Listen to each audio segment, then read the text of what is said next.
Captain Underpants and the Wrath of the Wicked Wedgie Woman. The fifth epic novel by Dav Pilkey.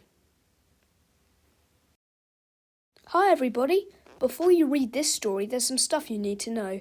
Read this comic book to fill yourself in on the story so far, but remember, this info is top secret, so don't let it fall into the wrong hands. The Trouble with Captain Underpants. Now it can be told, an informational comic by George and Harold. Once upon a time, there were two cool kids named George and Harold. We kick butt, me too, but they had a mean principal named Mr. Krupp. Come over here, bubs. No way. One time, George and Harold hypnotised Mr. Krupp with the 3D hypno ring. You will obey our every command. Okay. George and Harold made him think he was a great superhero named Captain Underpants. Look, I'm Captain Underpants. It was funny at first, but then Mr. Krupp jumped out the window. Hey, where do you think you're going? To fight crime, okay? George and Harold had to chase after him so he wouldn't get killed and hurt. Hey, come over here, bub. No way! They had many adventures with lots of inappropriate humour. Diapers and toilets and poop, oh my! Then one day, Mr. Krupp accidentally drank super juice. Gulp, gulp, gulp. Now he's got superpowers. He can fly too. Tra-la-la! Two things you have to be careful about is water and fingers snaps. For if you snap your fingers by Mr. Krupp, he turns into Captain Underpants. Tra-la-la! And if you pour water on Captain Underpants' head, he turns back into Mr. Krupp. Blah, blah, blah. So if you see Mr. Krupp, don't snap your fingers, or you'll be sorry. Mr. Krupp, add, equals Captain Underpants. And if you see Captain Underpants, don't pour no water on his head, or you will be sorrier.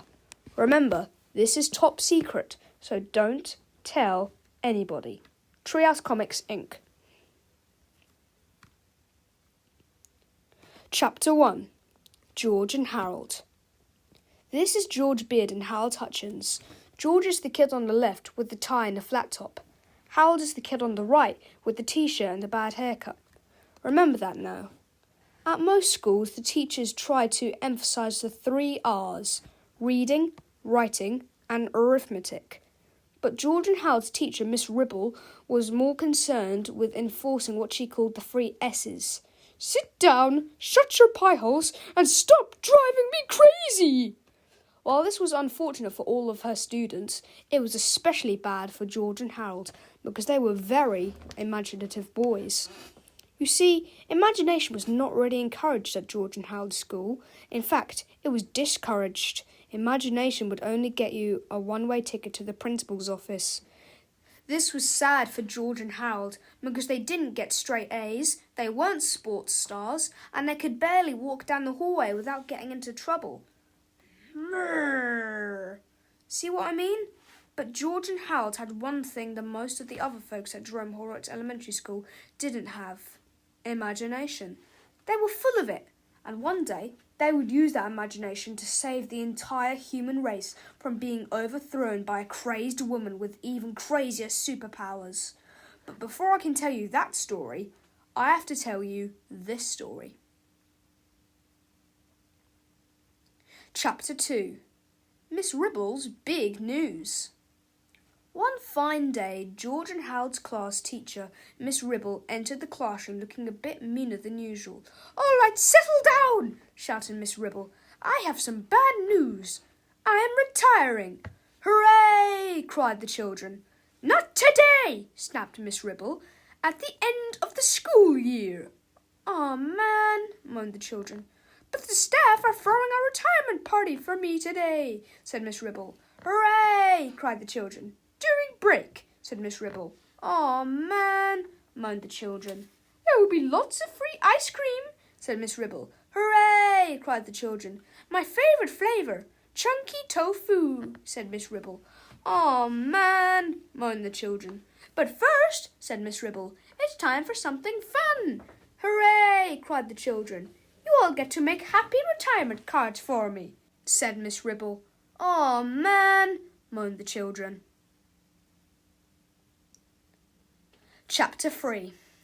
When you care enough to send the very best.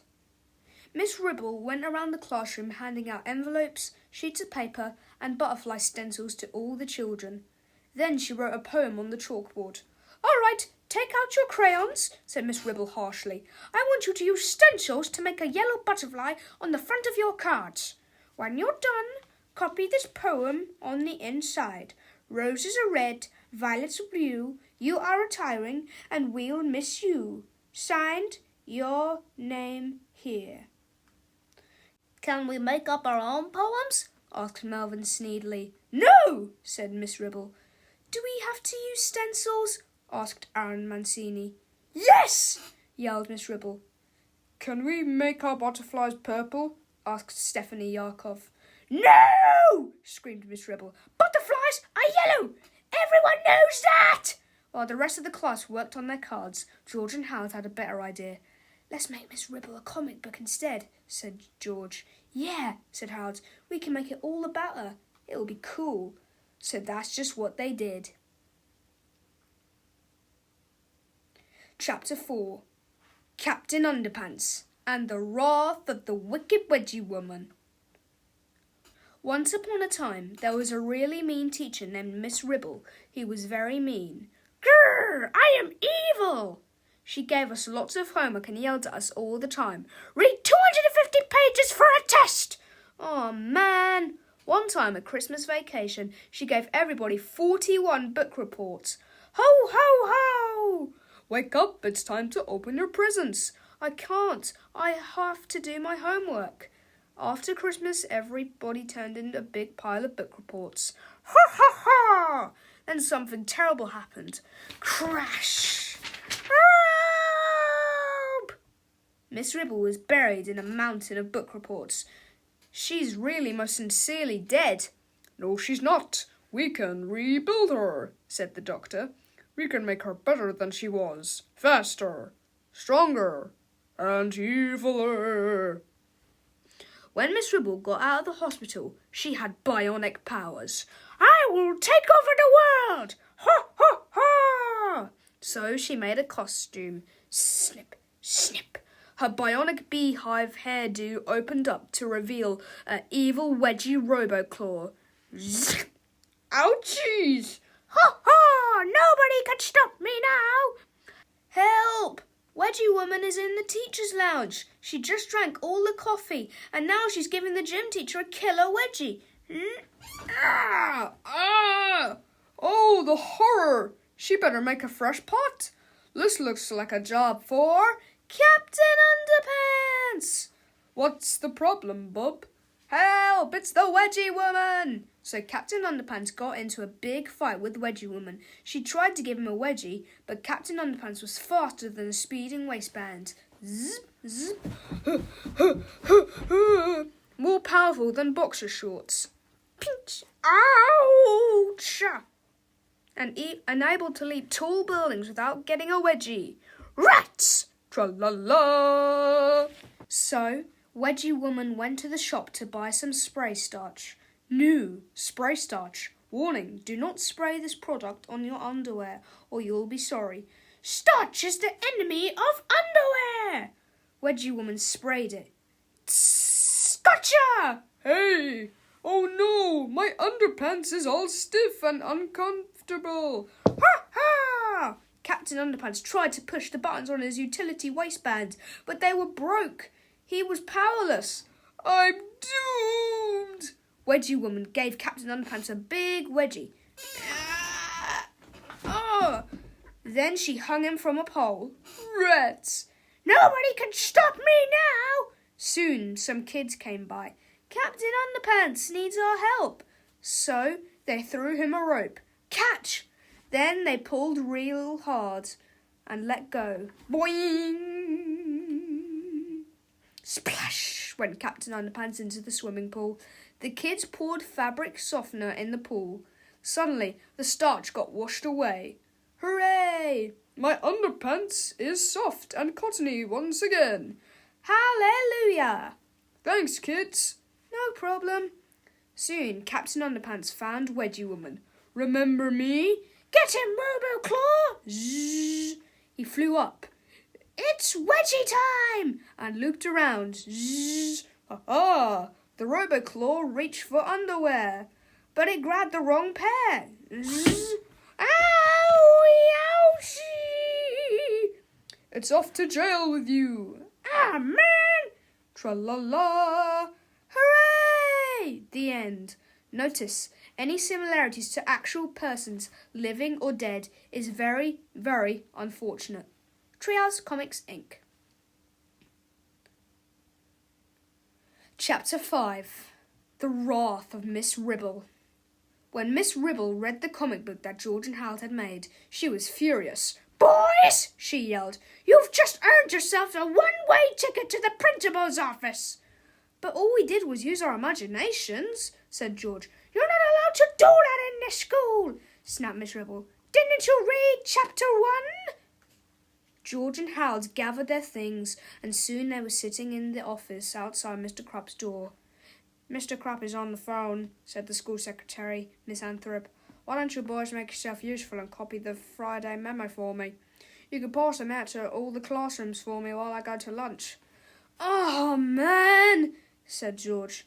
"Quit your whining, Buster," shouted Miss Anthrop. "I want this done by the time I get back, or you'll both be sorry." Miss Anthrop grabbed her coat and stomped out the door. George and Harold looked at the Friday memo. Jerome Horrocks Elementary School Friday memo. Next week's news. Monday, band practice cancelled. No practice today due to asbestos removal in gymnasium. Tuesday, School Spirit Day. Show your school spirit by wearing the school colours, grey and dark grey. Wednesday, cheerleader tryout today. Anyone wishing to join the cheerleaders squad must do all of the following. 1. Meet in the gym after school. 2. Have the school cheer memorised. 3. Don't forget to wear gym shoes. Thursday, football practice be rescheduled. All football players report to soccer field for early practice. Today only. Pep rally, 3:15 in the gym. Friday, yearbook photos taken today. Please dress appropriately. Anyone caught making funny faces will receive a detention. George and Harold looked at the Friday memo. It was a weekly newsletter that told all about the events of the upcoming week. "Hey," said George, "Miss Anthrop's computer is still on.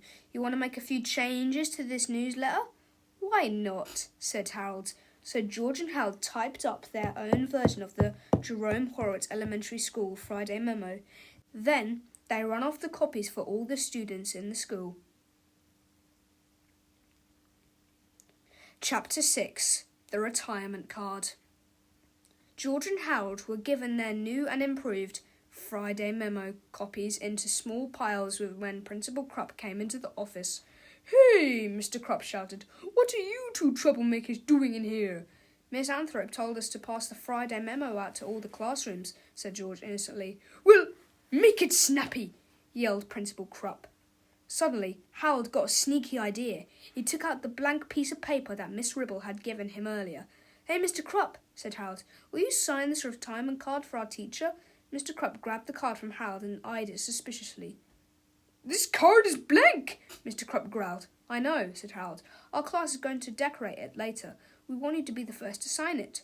"Well, all right then," said Mr. Crupp. He opened the card and quickly scribbled, "Signed, Mr.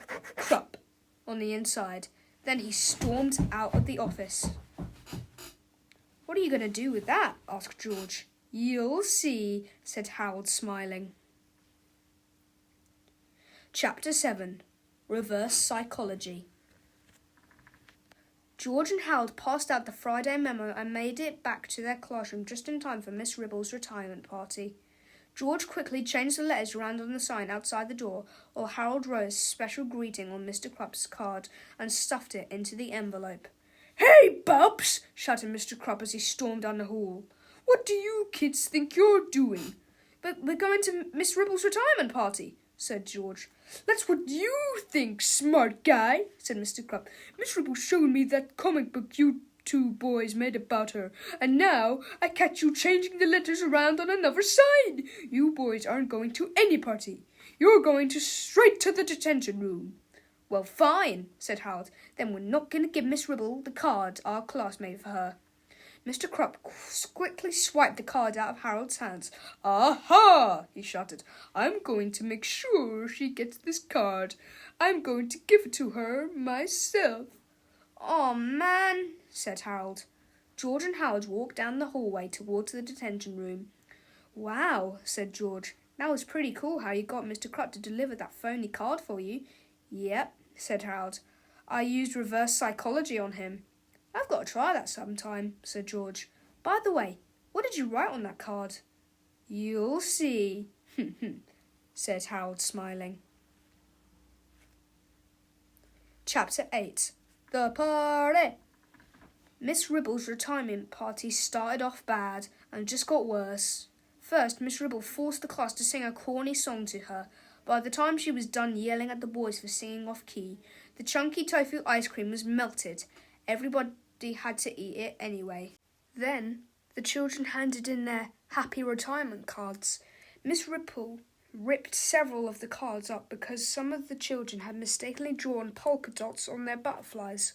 One unfortunate boy had also drawn a happy smiling sunshine on his card, and he had to stand in the corner. Finally, Mr. Krupp stepped forward and handed Miss Ribble the card he had snatched from Harold's hand. "I went to a lot of trouble to get this for you," Mr. Krupp said gallantly. Miss Ribble tore the envelope open and read the card aloud. "You won hat, Mamma," said Miss Ribble, with a shocked look on her face. "Ew!" cried the children. She opened the card and read the inside. "Will you marry me? Signed, Mr. Krupp." "Ew!" cried the children. The teachers gasped. Then the room grew silent. Miss Ribble glared over at Mr. Krupp, who had turned bright red and begun sweating profusely. He tried to speak. He tried to tell her it was all a big mistake. He tried to say something, but all that came out was bubba, bubba, hubba, hubba, hubba, where? Congratulations, said Mr. Mina as he patted Mr. Krupp's sweaty, shivering shoulder. "Yes, congratulations," shouted Miss Anthrope. "This will be the best wedding in the whole world. We can have it here at the school. A week from Saturday. I'll plan everything. You lovebirds don't have to worry about a thing." Great, thanks, said Miss Ribble, still looking quite angry and confused. Bubba, hubba, where, said Mr. Krupp. Chapter 9. Freaky Weeky. The following week at Jerome Horowitz Elementary School was definitely one of the weirdest ones they'd had in a while. For example, none of the kids showed up for school on Monday, but Mr. Krupp didn't even seem to notice. "Hey, where is everybody today?" asked Mr. Rector. Where, said Mr. Krupp. On Tuesday, everybody did show up. In their pyjamas. "Why isn't everybody picking their noses?" asked Miss Fit. Hubba, where, said Mr. Krupp. On Wednesday, for some strange reason, the whole school smelled like garlic and rotten egg salad sandwich, especially some of the girls. "Boy," said Miss Guided, "the stars today sure are getting bizarre." Hubba, where, said Mr. Krupp. Thursday was, without a doubt, a complete and total disaster. "There's a food fight in the lunchroom," shouted Miss Rustworthy, "and the football team is destroying the teacher's lounge." Hubba, where, said Mr. Krupp.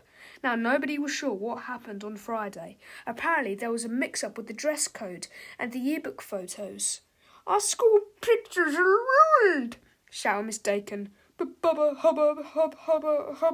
where, said Mr. Krupp. Yes, it was a freaky week, all right, but the big wedding was only a day away, and things were about to get really freaky. Chapter 10. The Big Wedding. It was Saturday, the day of the big wedding. Miss Anthrope, true to her word, had taken care of everything. In just 1 week she had transformed the gymnasium into a beautiful wedding hall, complete with food, decorations, and even a 2-metre tall ice sculpture. All of the children were dressed in their finest clothes. Harold even wore a tie. "Man," said George, "I can't believe we have to go to school on Saturday." "I know," said Harold. "Why couldn't they have had this wedding during Monday's math test?" Soon the organist began to play. The rabbi walked down the aisle. He approached George and Harold and stopped to talk to the boys. "I've heard a lot about you two," said the rabbi, "and I don't want you boys playing any of your tricks today." "Silly rabbi," says George. "Tricks are for kids." Believe it or not, George and Harold had not planned any pranks for the big wedding. They had no joy buzzers up their sleeves, no squirting flowers in their lapels, and no whoopee cushions on their chairs. They were on their best behaviour. Nothing could go wrong today. In no time at all, Miss Ribble and Mr. Krupp were standing in front of the rabbi, looking quite ill. The rabbi asked Mr. Krupp if he would take Miss Ribble to be his lawfully wedded wife. "Bubba, bubba, hubba, hubba, where," said Mr. Krupp. Then the rabbi asked Miss Ribble if she would take Mr. Krupp to be her husband. There was a long silence. Everyone leaned forward. Miss Ribble looked nervously from side to side. Suddenly, she shouted at the top of her lungs, "No!"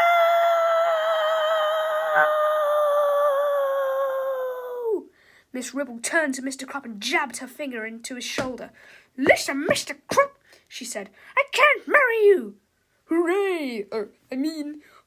That's too bad," said Mr. Krupp. "You're a mean, cruel, and vicious man," said Miss Ribble, "and I respect that. It's just... "Just what?" asked Mr. Krupp. "It's your nose," said Miss Ribble. "You've got the most ridiculous nose I've ever seen. Anything quite like it. I just couldn't marry somebody with such a silly nose." Mr. Krupp got quite angry. "Well, fine," he shouted. "I didn't want to marry you anyway. It was all George and Harold's fault. They tricked us." Suddenly, everybody in the gymnasium turned and looked at George and Harold. "Time to go," said George. Chapter 11. The Refreshments. As George and Harold turned to leave the gymnasium, they heard the loud thumps of studded wedding boots clomping down the aisle towards them. "I'm gonna grind those kids into head cheese!" screamed Miss Ribble as she lunged for the boys. George and Harold screamed and ran to the back of the room near the refreshments. There, they hid behind 2 large wooden pillars. Miss Ribble approached the pillars and grasped them with her mighty hands. With a horrible roar, she pushed the right pillar over. It landed on the back of the luncheon table, causing the front of the table to flip high into the air. Unfortunately, this sent all of the food flying into the crowd.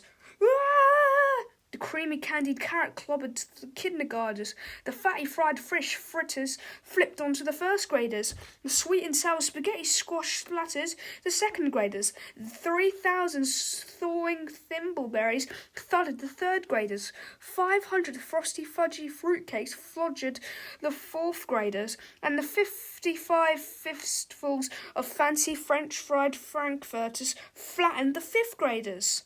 By now, you're probably worried that the wedding guests had nothing to drink with their lovely appetizers. Well, rest assured, the second pillar took care of that.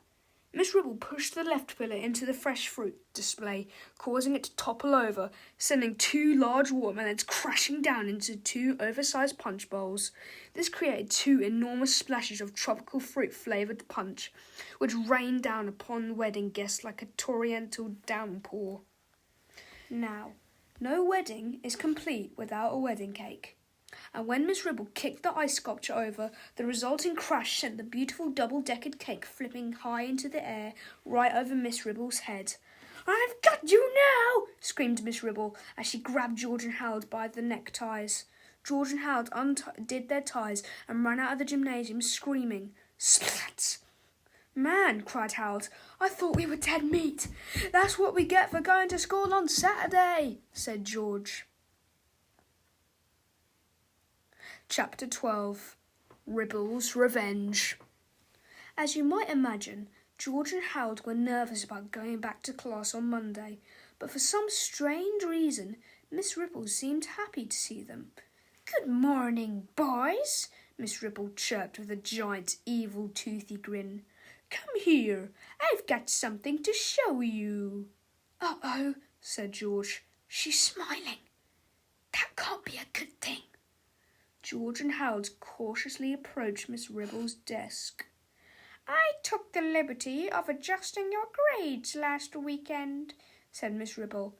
"You'll be happy to know that all your grades have just dropped from B's and C's to F's and G's."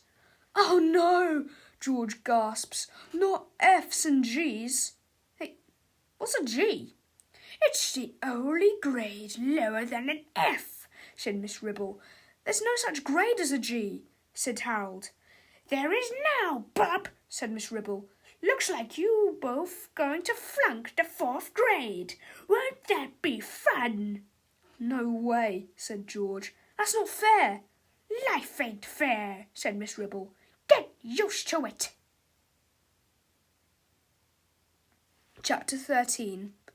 A Bad Idea. That afternoon, George and Harold sat in their treehouse feeling sorry for themselves. "She can't get away with that," said George. "We've got to tell somebody about this." "Nobody's going to believe us," said Harold. "Well, there is one thing that we can do," said George. He opened the drawer to their drawing table and searched through the pennies, paper clips, dried spitballs, and rubber hands. Then he pulled out a dusty plastic ring with some gum stuck on it. It was the 3D Hypno Ring. "Oh no," said Harold. "I thought we threw that thing away." "We just threw the instructions away," said George. "But I remember how it works." "Do you remember what happened the last time we used it?" asked Harold. "Yeah," said George. "But we were fooling around last time. This time we'll be serious. We won't make any mistakes. All we have to do is hypnotise her into changing our grades back to normal. That's all." "I don't know," said Harold. "It sounds like a bad idea to me." "Worse than flunking the 4th grade?" asked George.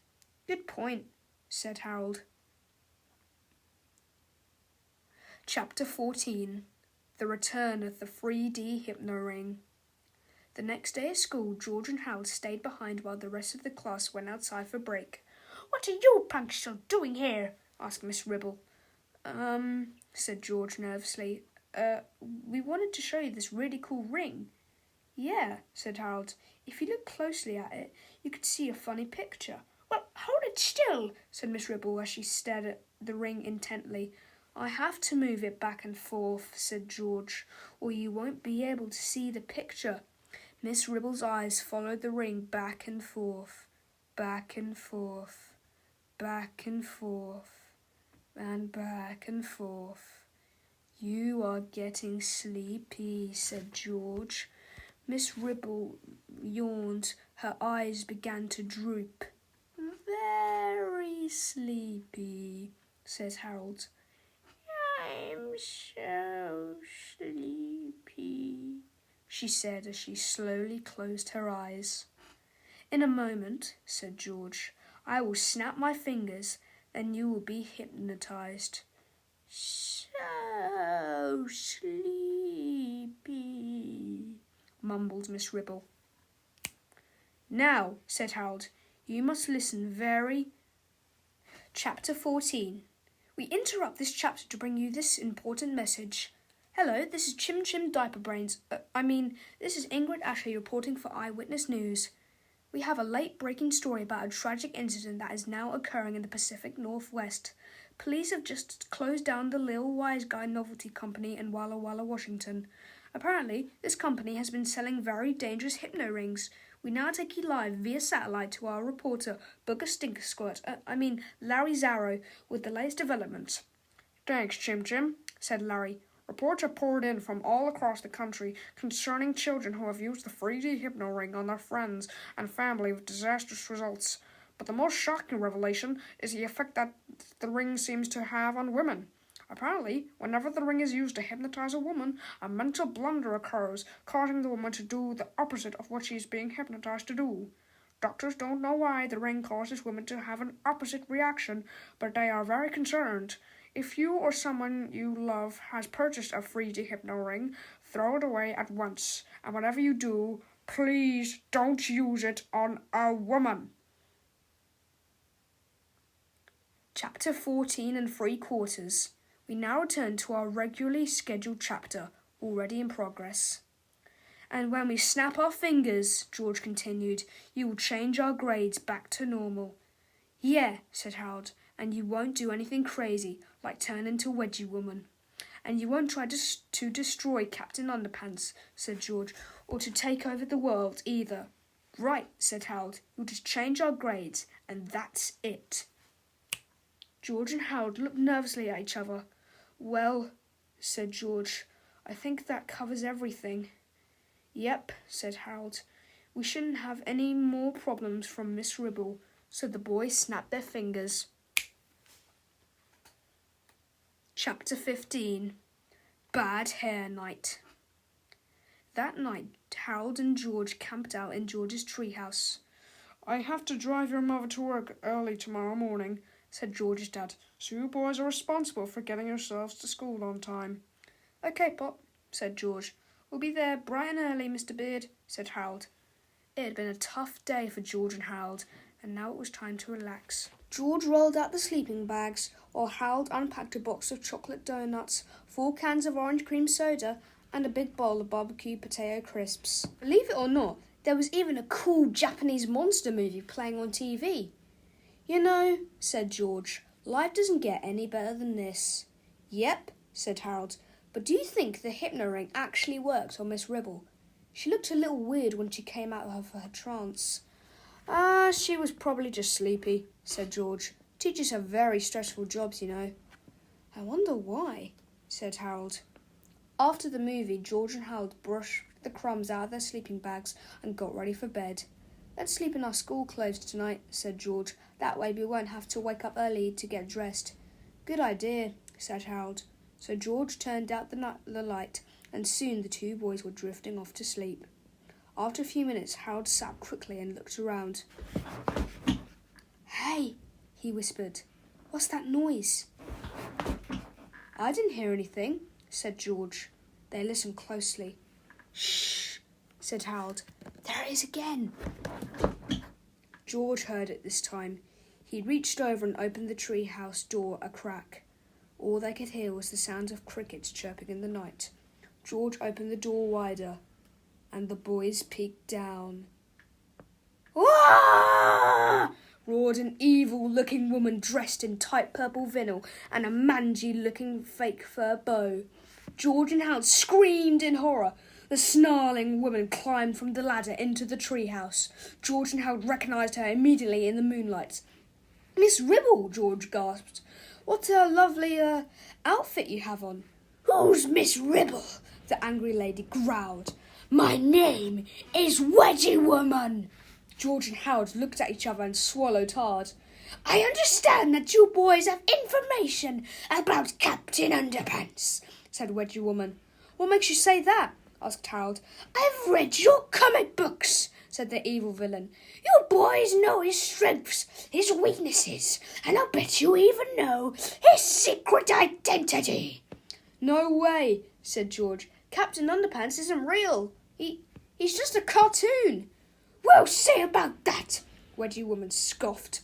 Wedgie Woman reached out and grasped George and Harold's arms. What do we do now? Cried Harold. We can take her, said George. It's not like she has superpowers or anything. Chapter 16. Who's afraid of the big bad beehive? The struggle that followed may someday be remembered as the single most unlucky thing that ever happened in the history of the world. First, George pulled his arm out of Wedgie Woman's grasp, then Harold squirmed away too. When Wedgie Woman lunged after them, George crouched down into a ball behind Wedgie Woman's feet. All it took was a simple nudge from Harold to send the ferocious female toppling over backwards, right into the wall. Clunk! The bookshelf above Wedgie Woman's head shook violently, causing a strange-looking juice carton to topple over. Suddenly, a stream of glowing green juice poured out of the carton directly into the tightly woven beehive of hair atop Wedgie Woman's head. "No!" yelled Harold as he grabbed the juice carton. "This is the juice we got from that spaceship back in our third book." "You mean the one with the annoying long title?" asked Harold. "Yeah," said Harold. "This is extra strength superpower juice, and a whole bunch of it got on her hair." "Don't worry," said George. "None of it got in her mouth. What's the worst thing that can happen? Her hairstyle would have superpowers?" "Well," said Harold, "I guess you're right. That is pretty stupid, even for one of our stories." "It's pretty funny, though," said George. Suddenly, two coiled arms of twisting hair shot out of Wedgie Woman's head and grabbed George and Harold by the back of their underwear, yanking them high into the air. "You know," said George, "this isn't as funny as I thought it would be." Chapter 17. All Tied Up. Wedgie Woman brought George and Harold back to her house and tied the boys tightly to her 2 chairs.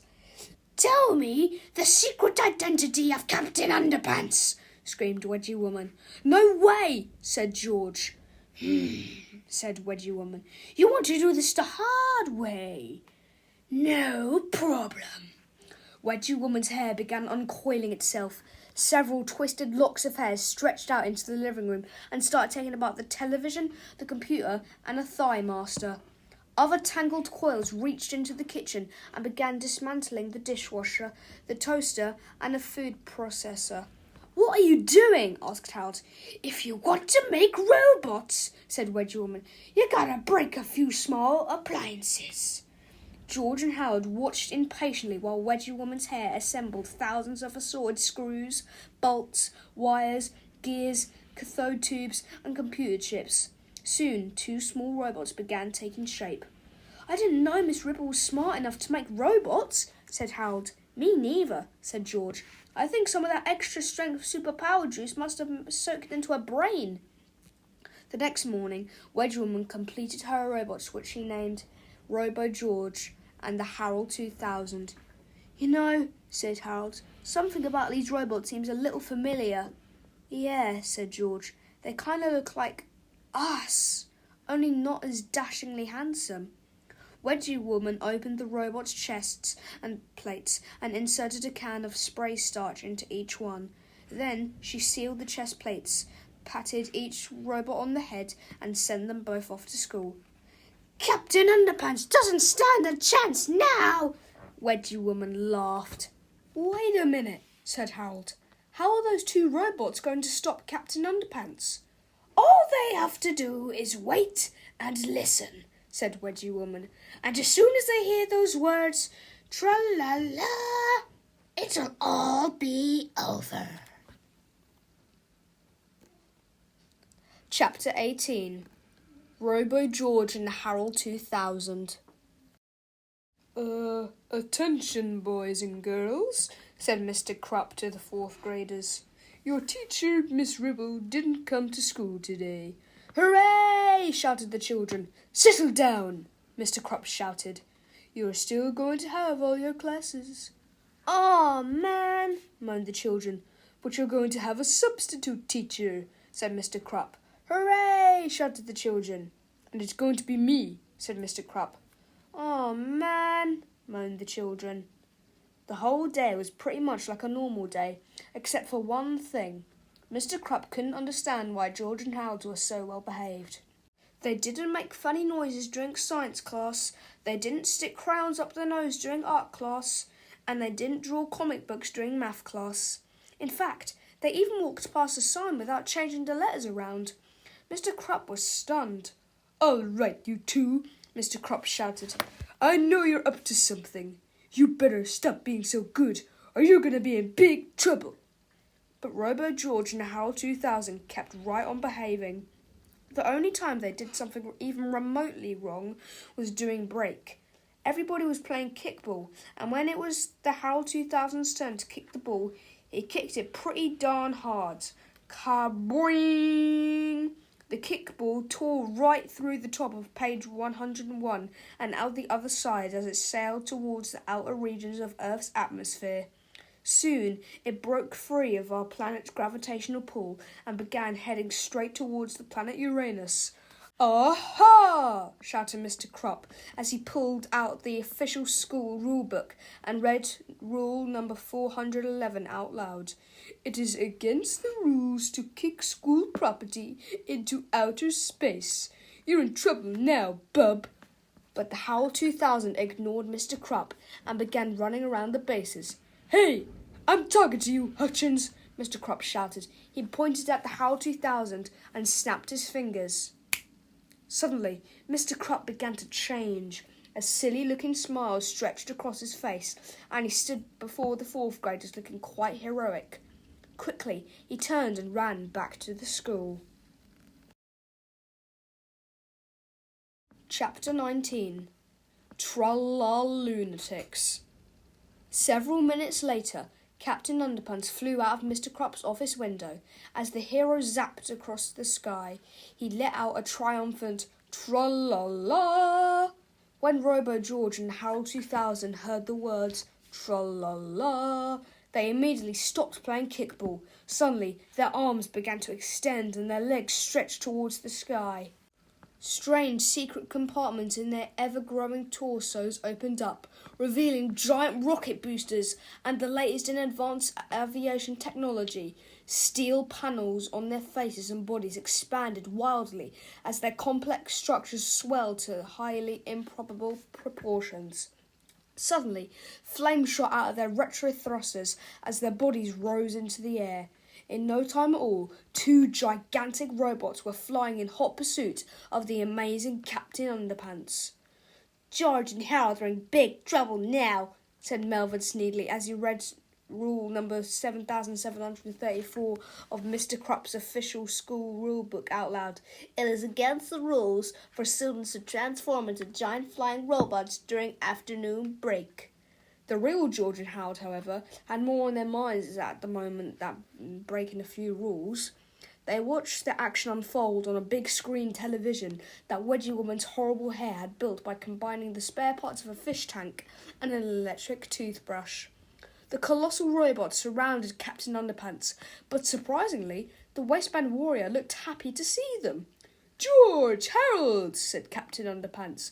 "My, how you boys have grown. And I didn't know you could fly. That's great. Now you can help me fight for truth, justice, and all that is pre-shrunk and cottony." But the gigantic robots didn't respond. Instead, they hovered close to Captain Underpants as their steel chest plates opened up. Suddenly, two extendable robotic arms reached out and began showering Captain Underpants with liquid spray starch. What are you doing?" cried Captain Underpants. "That's spray starch! It's the only thing in the world that can take away my powers!" The waistband warrior screamed in horror as he began falling through the sky. Robo George quickly swooped down, grabbed the helpless hero, and hung him by his waistband on a tall pole high above the city streets. Chapter 20. You Axed for It. "Hooray!" cried Wedgie Woman as she turned off her new TV. "My plan worked! Now it's time to take over the world." "But what about us?" asked Harold. "Don't worry," said Wedgie Woman. "I've got a big surprise for you two." She took up a heavy battle axe and tied it up with a rope. Then she leaned the axe towards George and Harold and lit a candle under the rope. "When the flames burn through the rope," said Wedgie Woman, "all your problems will be over. Get the point?"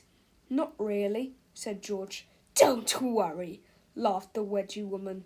"You will soon enough." Wedgie Woman laughed a horrible laugh. Then she dashed out of the door to take on the world. George and Harold watched as the flame began burning through the rope. They cringed as the impending door of the axe blade came closer and closer. "Well," said George, "it looks like this is the end." "Maybe not," said Harold. "Maybe the blade will fall and slice through our ropes and not harm us at all."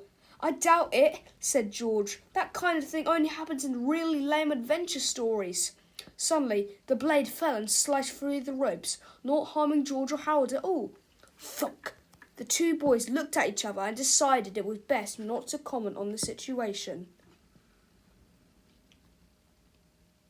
Chapter 21. The Ruthless Revenge of the Wicked Wedgie Woman. Wedgie Woman headed to the centre of town to meet up with Robo George and the HAL 2000. "Well done, my precious robots," said Wedgie Woman affectionately. "What's this then?" said a policeman who had just arrived on the scene. Nothing, officer," said Wedgie Woman. "Just the beginning of my total world domination." Okay," said the cop. "Hey, wait a minute." But before the police officer could voice his objections, a twisted dreadlock from Wedgie Woman's head shot out and grabbed the cop by the back of his underwear. The colossal HAL 2000 lifted the officer and hung him from a stop sign. "Owie, owie!" cried the cop. Soon more police officers headed to the scene, but they all met with the same terrible fate as the first policeman. Before long, every cop in the city was hanging from a street sign. "Call the National Guard!" screamed the chief of police. "Call the army! Call the Marines! Call a hairstylist!" Soon, the armed forces arrived with a whole fleet of tanks and helicopters, but everybody was afraid to shoot. Wedgie Woman was just too quick. The giant robots stomped around the city as Wedgie Woman barked out her commands. "Everybody on Earth must obey me!" cried the wicked Wedgie Woman. "If anybody refuses, they'll get wedged. If anybody tries to stop me, it's wedgie time. Bow down to me. Oh, welcome to Wedgieville!" Soon, George and Howard arrived at the scene. They hid in some bushes and watched the terror unfold. "We've got to rescue Captain Underpants," whispered George. "He's the only one who can save the world." "But how?" whispered Howard. "He's got no superpowers left." "Sure he does," said George. "Starch doesn't really take away superpowers. He just thinks it does. We've got to change his mind." "I sure hope we can," said Harold. Chapter 22. They can't. George and Harold ran to the pole where the heartbroken hero was hanging. "Hey, Captain Underpants!" cried Harold. "You've got to come down from there and save the city." Can't," whined the waistband warrior. "Need fabric softener." "No, you don't need fabric softener," said George sternly. "That was just a dumb joke in one of our comics." "But you don't understand," said Captain Underpants. "Starch is the enemy of underwear. Only fabric softener can save me." "Rats!" said Howard in frustration. "Hey, George, are there any shops around here?" "Yeah," said George. "A new one just opened down on Oak Street." "Then let's go buy some fabric softener," said Howard. "It'll be easier than trying to reason with this guy." "How's that going to help?" asked George. "It's all in his mind," Howard explained. "If he believes that fabric softener will save him, then it probably will. I think it's called the placenta effect." So George and Howard ran to Oak Street. "What's the name of the shop?" asked Harold. "I can't remember," said George. "I think it's called Everything Except, Oh, man," said George. "We're doomed," cried Harold, as they walked by a shop that said everything except fabric softener. "Listen," said George. "We've got to make another comic book." "Now?" asked Harold. "It's our only hope," said George. "The fate of the entire planet is in our hands." So the two boys bought some paper and a few pencils and got down to work. 22 minutes later, George and Howard had created an all-new Captain Underpants adventure. They ran back to the pole where Captain Underpants was hanging and tossed their new comic up to him. "This is no time to be reading comics," said Captain Underpants. "Just read it, bub," said Howard. "Yeah," said George. "You might learn something." Chapter 23. The Origin of Captain Underpants. A far time ago, in a galaxy long, long away, there was a planet called Underpanty World. Underpanty World was a peaceful planet where everybody wore only underwear. "Ha ha, I can see your underwear." I can see your underwear too. Ha ha ha ha ha. Hey, what are you doing under there? Underwear. Ha ha, you said underwear. Ha ha ha ha ha. Everybody liked wearing underwear so much that they never got into fights, and they didn't have no wars either. It was cool. But one day, all of that happiness ended abruptly. The Wedgie warlords had arrived. Hey boss, let's spray that planet with starch. Okay, I hate those guys. The good people of Underpanty World got scared, so they ran to their leader, Big Daddy Longjohns. Help us, Big Daddy Longjohns. Okay. Don't worry, I have a magic amulet that will protect us from starch. Yippee! But he accidentally dropped the magic amulet. Oopsies! It fell into the mouth of his newborn son, little baby Underpants. Oh no! He swallowed it! We are doomed! Just then, the Wedgie warlords sprayed starch on Underpanty World. Big Daddy Longjohns and his lovely wife, Princess Pantyhorse, knew their planet was a goner, so they decided to save their baby. So they stretched his underwear real far. Stretch! Then they let go and shot him into space. Zing! Whee! Be good and don't pick your nose. Little baby Underpants sailed through space as his own planet crumbled behind him. Oh man! Soon, little baby Underpants fell to earth. Punk! Little baby got adopted by some old guys. My, he's so cute. Let's adopt him. Okay. They named him Captain after their favourite cereal. Hi, Captain. Hi. But as the years went by, Captain Underpants was very sad. For some strange reason, he never ever seemed to fit in. Why do I feel so different? Then, one night, he had a weird dream. He saw his old planet and his other parents. Hi, son. How's it going? Son, you aren't like other people. You are a superhero guy. Also, you have a magic amulet inside you. It will protect you from the evils of starch. All you have to do is say these words. I summon the power of Underpanty World. You will overcome the powers of starch. Okay. So Captain awoke and became a cool superhero guy.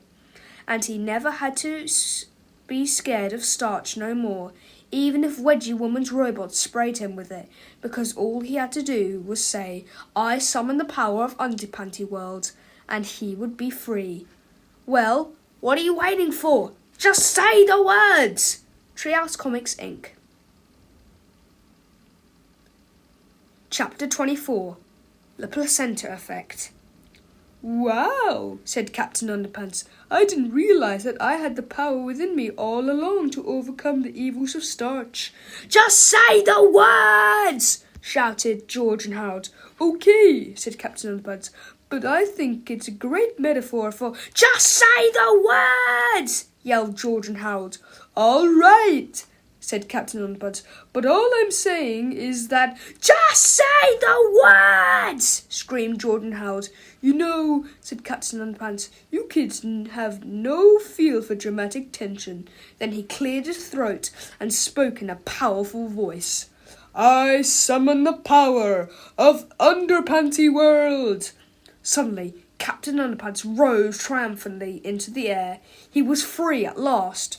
When the gigantic robot saw that Captain Underpants had escaped, the HAL 2000 launched its rocket arms at our hero. Captain Underpants grabbed the giant robot arms and swung them around towards his foes.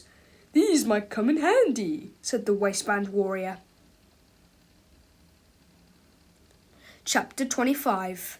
The incredibly graphic violence chapter in Flipporama. Warning! The following chapter contains scenes that are so violent and naughty you aren't allowed to view them. We're not kidding. Do not read the following chapter. Don't even look at it. Just skip ahead to page 156 and don't ask any questions. P.S. Don't breathe on it either. Roughen up the Robo George.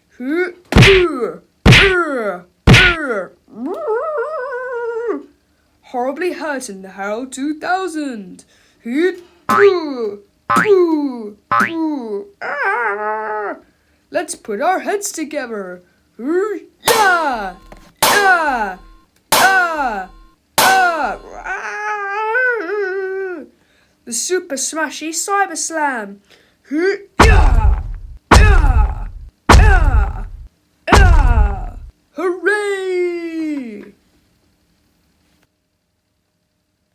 Chapter 26. Reverse Psychology 2. The giant robots were defeated, but the battle was not over yet. Harold ran back to their treehouse to grab the 3D Hypno Ring, while George ran back to everything except fabric softener for some more supplies. Soon, George returned to the centre of town carrying a big cardboard box filled with spray cans. "What are you doing with that?" asked Harold, who had just arrived with the 3D Hypno Ring. "I'm taking this extra strength spray starch someplace where Wedgie Woman won't be able to find it," George shouted rather loudly. "Extra strength spray starch?" cried the wicked Wedgie Woman. "That's just what I need!" Her winding hair lashed out at George, stopping him dead in his tracks. The knife-twisting braids each grabbed a can from the box and began spraying them at Captain Underpants. A huge cloud of mist filled the air, covering everything in sight and making these 2 pages incredibly easy to draw. When the cloud finally lifted, all of Wedgie Woman's hair was gone. In fact, all of everybody's hair was gone. "See," George explained. "There was no spray starch in this box. This box was just a cleverly disguised carton of hair remover. I used reverse psychology on her." "Ah!" screamed Harold as he clutched his bald head. "My mum's going to lay hard-boiled eggs when she sees me." "Relax," said George. "Our hair will grow back." "That's easy for you to say," said Harold. "Your hair was only a centimetre long." Chapter 27. Reverse Psychology. "Well, Wedgie Woman," said Captain Underpants, "it's off to jail with you." "Wait a second," said Harold. "We'll take care of Wedgie Woman. You go back to the school, put some clothes on, then wash your face." "Yeah, bub," said George. "Use plenty of water. We've got work to do." "Okay," said Captain Underpants. So Captain Underpants did as he was told, and in no time at all he was back to his old crappy old self. It was now time to transform Wedgie Woman back to her old self too, with some slight modifications. "Okay," said Harold. "Remember when we hypnotised Miss Ribble and she did the opposite of everything we wanted her to do?" "Yeah," said George. "Well, if we want to set things right," Harold continued, "we've got to hypnotise her into doing the opposite of what we want." "I'm way ahead of you," said George. So the 2 boys once again hypnotised their teacher, only this time they used reverse psychology on her. "From now on," said George, "you will always be known as Wedgie Woman." "You will keep all your superpowers too," said Harold. "You will not go back to teaching 4th grade," said George. "You will remember everything that has happened in the last 2 weeks," said Harold. "You will not change our grades back to normal," said George. "You will not become the nicest teacher in the history of Jerome Horrocks Elementary School," said Harold. "And you will not bake fresh chocolate chip cookies for our class every day," said George. "George," said Harold sternly, "stop goofing around." "I can't help it," said George. "You should never hypnotise anybody when you're hungry." Okay, said Harold. "Let's just snap our fingers and pray that this works." Chapter 28. To make a long story short, it did. Chapter 29. Better living through hypnosis. The next day, Miss Ribble entered the classroom looking a whole lot friendlier than usual. "Boys and girls," said Miss Ribble, "I have some good news for you." "Hooray!" cried the children. "It's time for English class," said Miss Ribble. "Aw, man," moaned the children. "Today," said Miss Ribble, "I've asked George and Hal to lead the class." "Hooray!" cried the children. "They're going to be teaching us about creative writing," said Miss Ribble. "Aw, man," moaned the children. "By showing us how to make our own comic books," said Miss Ribble. "Hooray!" cried the children. "While they're doing that," said Miss Ribble, "I'm going to pass out something for all you to work on." "Aw, man," moaned the children. You made chocolate chip cookies, said Miss Ribble. Hooray! Cried the children. This is awesome, said Harold, but do you think it was right for us to change her personality like we did? Sure, why not, said George. She's happier. She'll probably live longer. You're right, said Harold. I guess hypnosis is a pretty cool thing sometimes. Then again, as we all know, sometimes it isn't. Were these cookies hard to make? No, dear, they were a snap. Oh no, screamed Harold. Here we go again, cried George. Tra-la-la. The end. However, don't miss out on the next two-part adventure, Captain Underpants and the big bad battle of the Bionic Booger Boy, coming soon.